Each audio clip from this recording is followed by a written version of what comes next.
The Hofstra, man, they were terrific.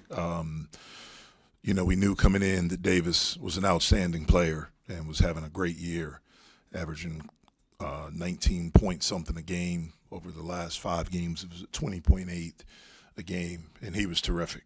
He was, by far the best player on the floor tonight. He was terrific. He got anywhere he wanted, really throughout the whole game, but especially to start the game.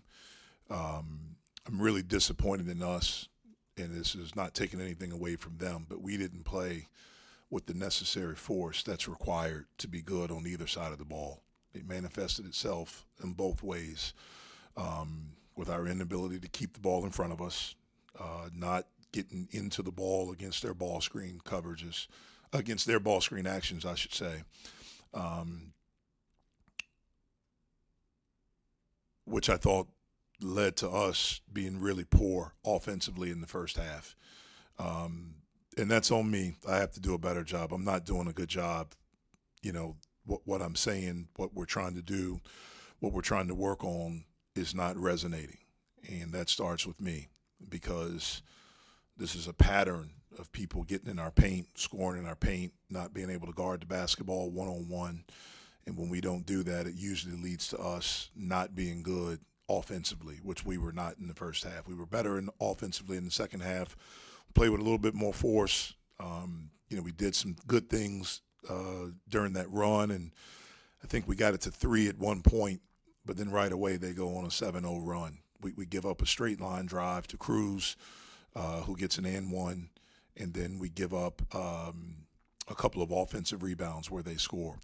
And so the physical and mental stamina that it requires to be a good team, we don't have that right now. And that's something that we have to continue to work on, continue to try to develop, and hopefully at some point we get it. You talk about the message maybe not resonating with the team. I mean, what can you do to maybe fix that, get that to resonate? Yeah, it's a great question, and I have to really think about it. We have some time before we play again. We'll go into exams starting tomorrow.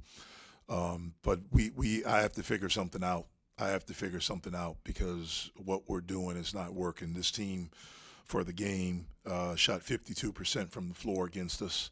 If you look at both halves today and then the second half against Texas A&M, that's 3 halves in a row where a team has shot 50% or better. You're not going to win games like that. And so we have to do a better job on that side of the basketball. From the beginning, from the time this team got together, that's what we talked about, where we wanted to hang our hat. And we've shown at times that we can do it, but it's got to be who we are. And we have to understand the importance of it all the time. That's what we have to do to give ourselves a chance to win. If we do that at the level that we need to do it, that we have to do it, then we'll have a chance to win. If we don't, we can lose to anyone. And this game's another example of that. But I have to think, it's a long-winded answer, but I have to think about that, figure out something different, because what I'm doing is not working. Brandon Cummings had a pretty great game today, 34 points. Do you see him as a leader for this Pitt team? I think he can be. He has been. It's been challenging for him because he was injured a lot of the summer. Then he started playing well at the beginning of the season, and then getting ready for our third game, he rolled his ankle. He missed a game, tried to come back and play 2, wasn't 100%, sat for another couple of games, and then his first game back was Texas A&M. Was a tough game for him personally. Didn't score. It's probably the first time in his life that he's played in a game where he played extended minutes that he didn't score. But he had only practiced for 2 days after being in the boot for 5 days. I thought he really practiced well the past couple of days. He seemed like to have a little bit more pop. And he had an outstanding game, and especially a really, really great second half. Do you worry about your team's confidence in Yeah. themselves I after do. games like this? Yeah, I do. I've worried about it for a while. We have some young guys on our team that have to be good players for us. And that's a lot of pressure when you've never dealt with that pressure on this level. It's completely different from high school. And even, Noyes is a sophomore. Like I've said, he played 85 minutes last year, so it was essentially like a freshman. And so all the things that go into becoming a good player, for these guys, it has to be accelerated. And there's a learning curve. And unfortunately, we don't have a lot of older guys with experience to kind of help them through this process.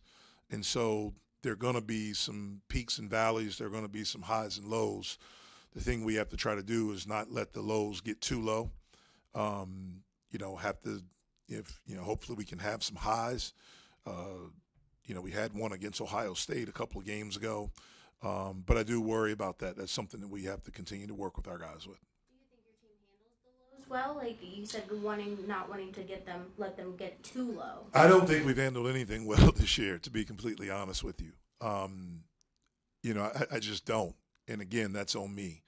I have to figure out a way to get the importance of defense, guarding the basketball, keeping guys out of our paint so we stay out of rotations, rebounding the basketball, and playing with the necessary force. I have to do a much better job of getting that message across. And then when we show up out here, making sure it translates from the practice court. We have to be able to do it when the lights are on. You called a timeout at the beginning of the second half, and coming out of the timeout, that's when you guys, Brandon really got going, the spark. Did you like that response from your team? I did like that response, but it shouldn't take that. And that's the frustration. The way we played it in the first half, what we talked about at halftime, and then we come out to start, and we still don't have that force. We still don't have it. And, after that timeout, now we did for a while, but we weren't able to sustain it. Again, we got it to 3. We're right there, but then a couple of mental mistakes, a couple of, turnovers, and not playing with the force that's necessary. I sound like I'm in Star Wars. But we have to do it. Is it a matter of what you're teaching or how you're teaching it? Is it both? Great question. I've asked that question to myself a lot. Chris, I wish I had the answer for you. I do. I don't have the answer right now, but I will before Saturday. You just talked about players who need to step up and lead the team. Cam Corrin, the player that has played for this team before, do you see him kind of taking up one of those roles? Cam's not going to be a vocal leader. That's not who he is. Cam's a guy that works really hard. He cares, but this is a different experience for Cam. There's a responsibility that comes with being one of, or if not the best player on the team. There's a responsibility that comes with that, and it goes well beyond scoring and rebounding. And you have to be able to have impact if you're not scoring. You have to be able to have impact, with Cam. He's the quarterback of our defense from the standpoint of most teams we play run ball screen actions, a lot of ball screen action. So he's the guy that has to be calling all the coverages and quarterbacking all of that stuff. He's got to be able to be totally engaged all the time if he's not getting the ball, if he's not scoring. To start the game, they didn't guard Roman. They doubled Cam. You can't let your frustration with that take you out of doing other things. He has to get better with that.